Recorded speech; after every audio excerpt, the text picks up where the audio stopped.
Lacuna is a story and dialogue-driven adventure game that places you in the shoes of an investigator unraveling a conspiracy. It's part detective game and part walking simulator, and it's also a game I imagine very few of you watching this video have played because as far as I can tell, it has flown completely under the radar since its release.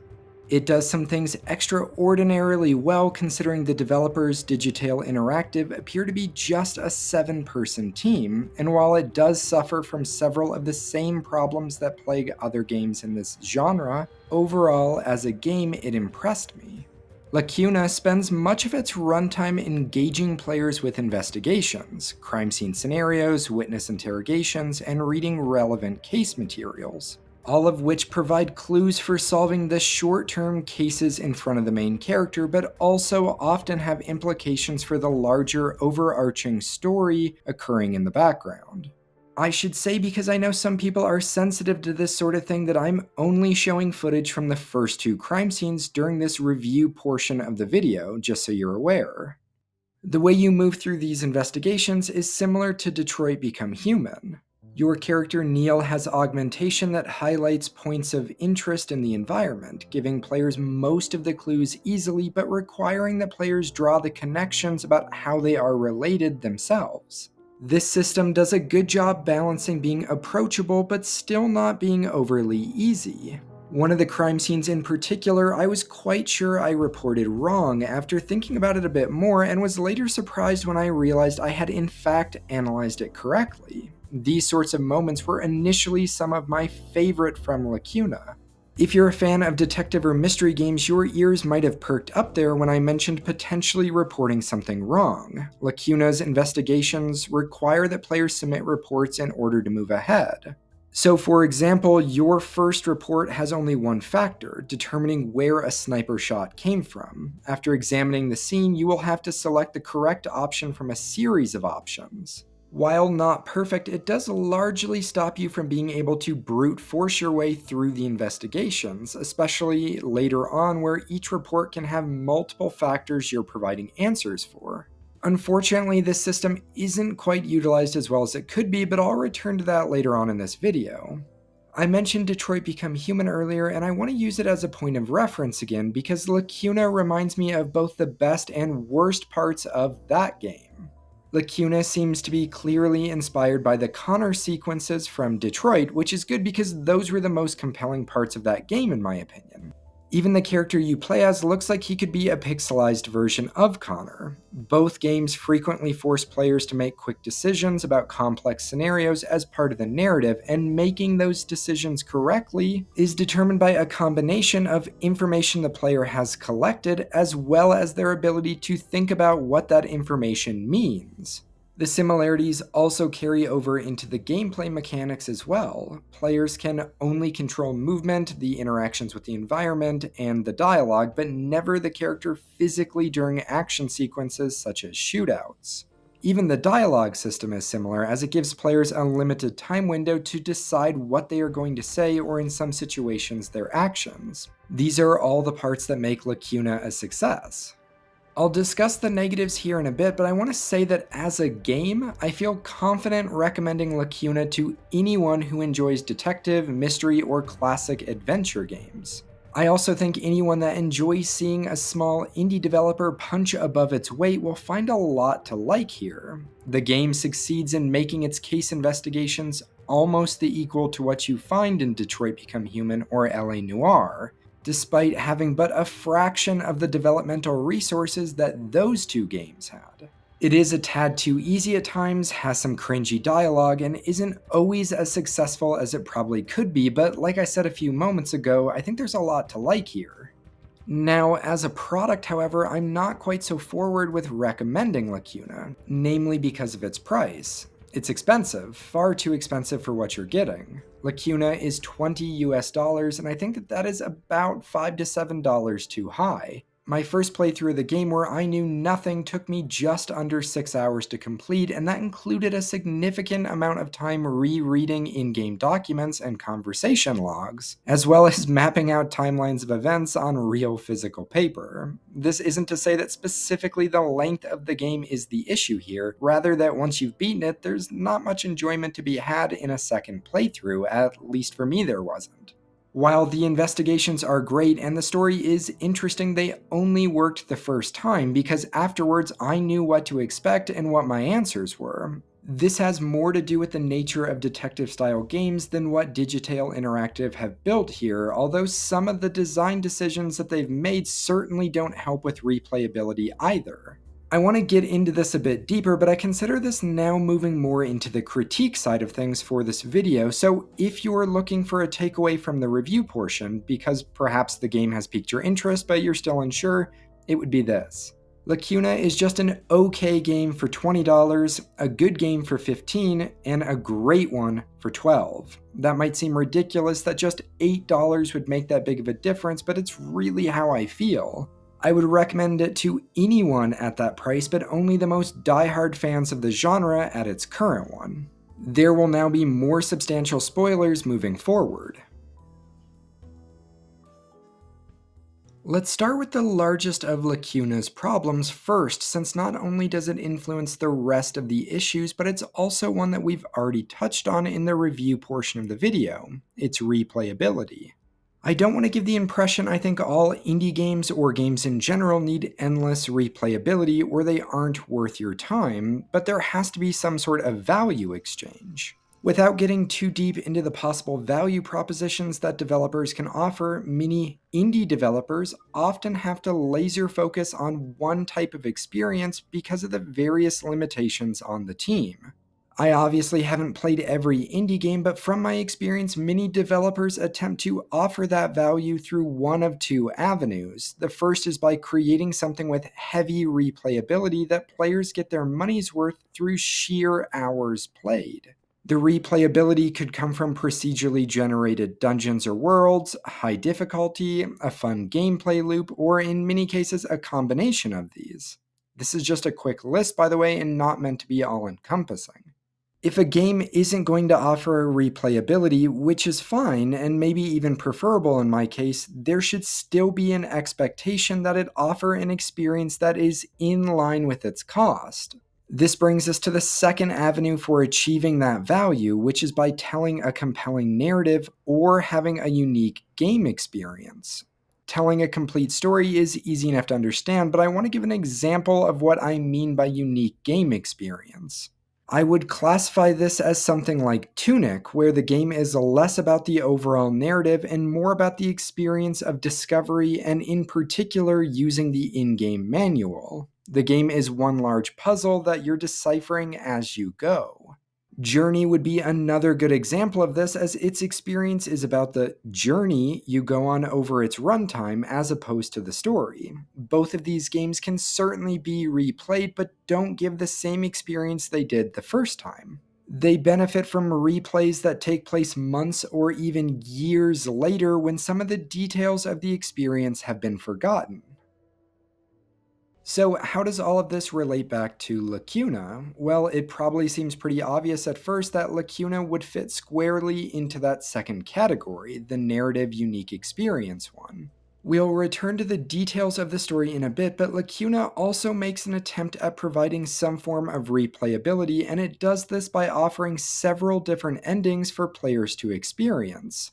While this initially might seem good, there's some problems here, namely that having different endings largely doesn't work in the adventure/walking sim genres. They suffer more than most genres in this regard because while the ending cutscenes might be different, the vast majority of the game isn't, specifically the moment-to-moment gameplay.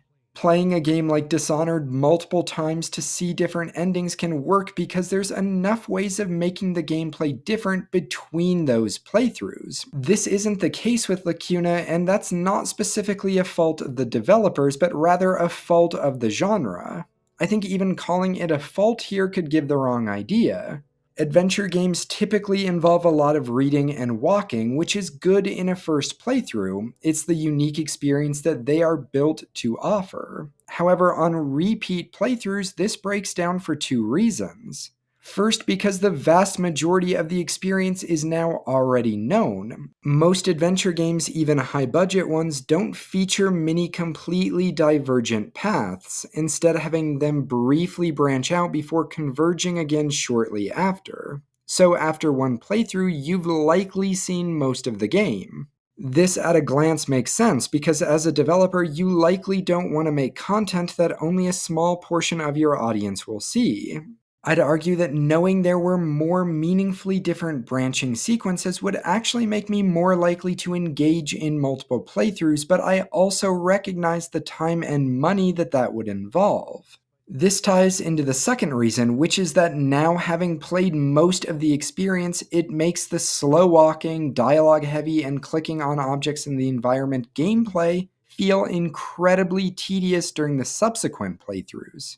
This is something that is true for the entire genre, but I do think the developers made some poor decisions here that actively damage playing Lacuna a second time.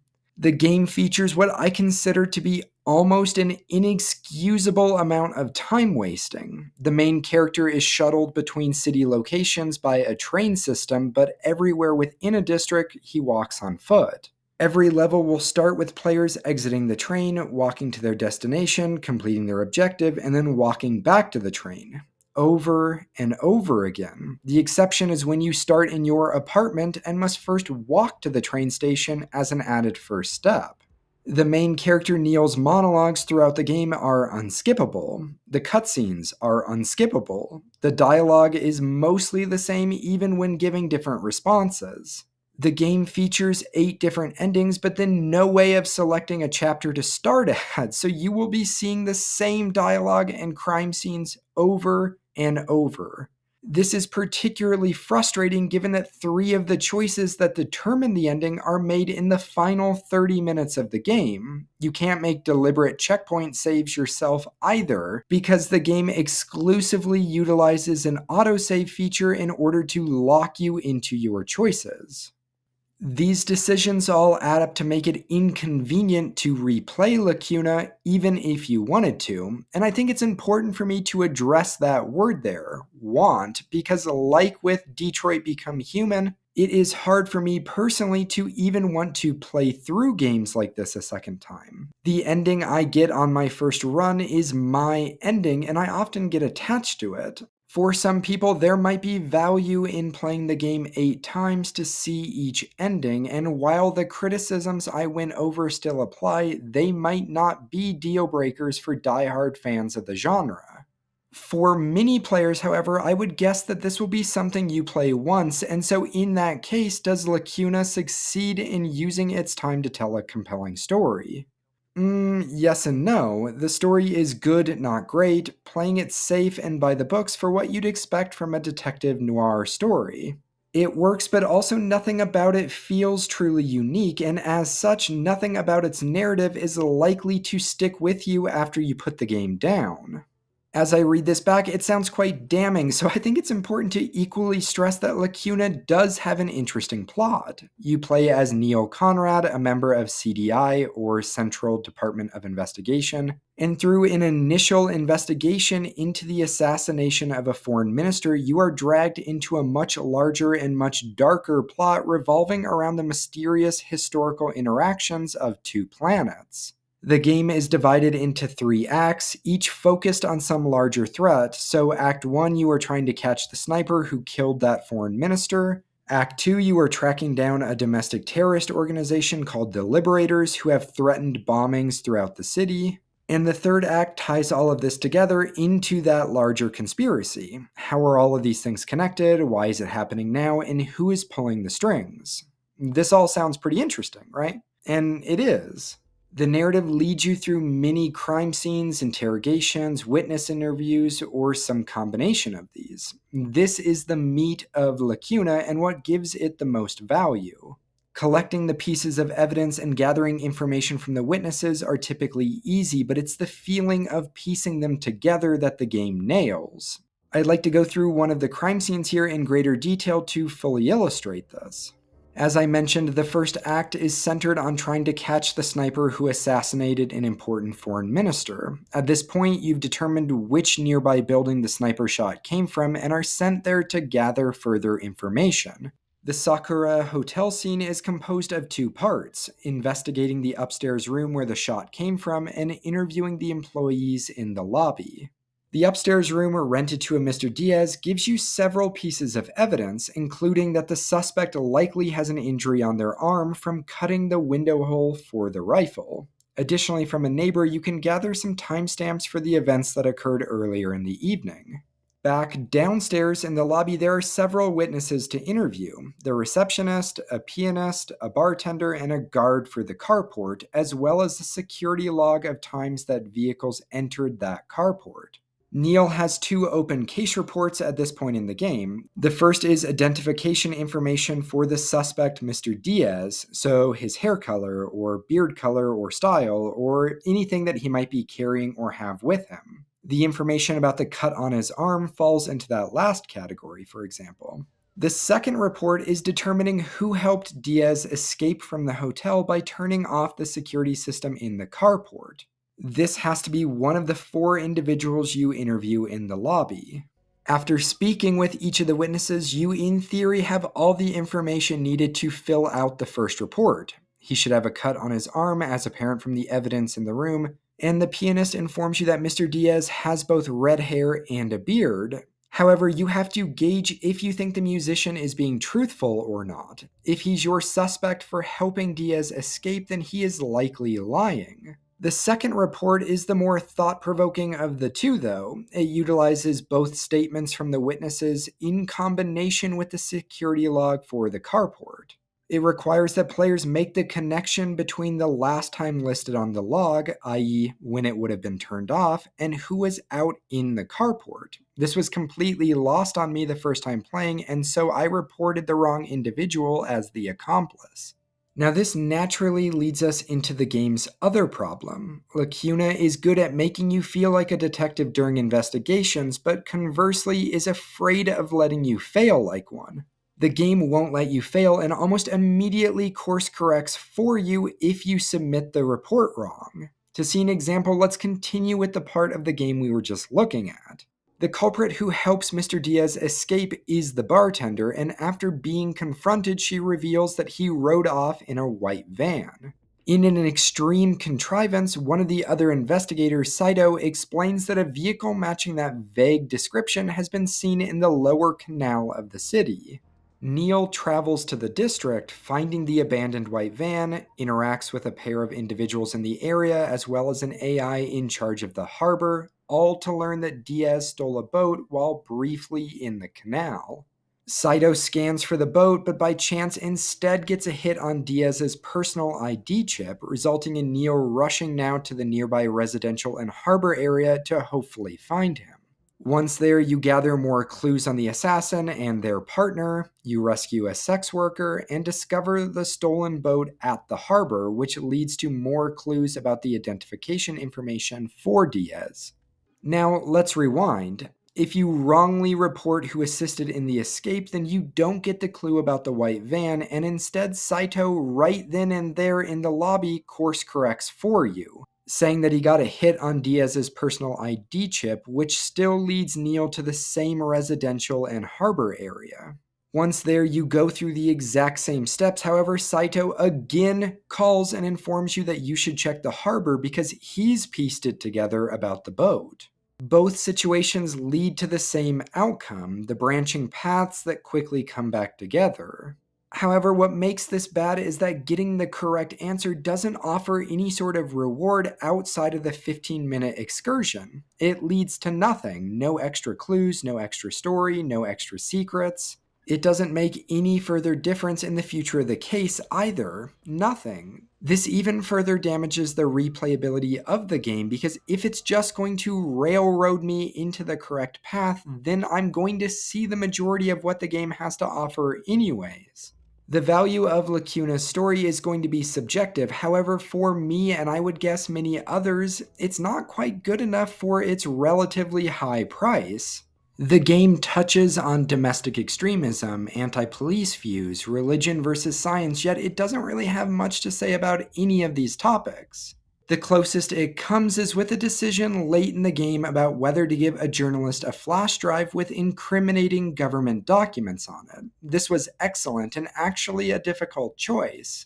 It was the closest Lacuna comes to offering something thoughtful with its story. Despite this, I enjoyed my first playthrough of Lacuna quite a bit, and I look forward to seeing what the developers do next. Despite these criticisms, DigiTales Interactive should be happy with the product they released, and again, despite these criticisms, I do think it is worth your time if you can find it on sale.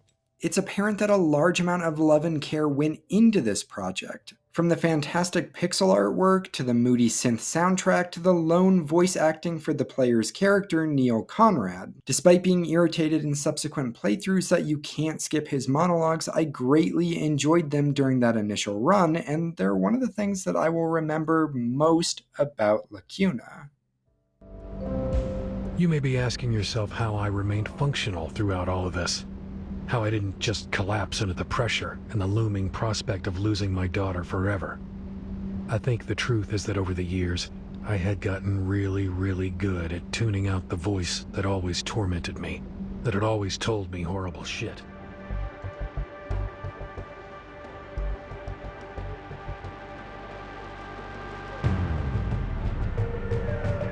Thanks for watching. The next video will be on Vampire.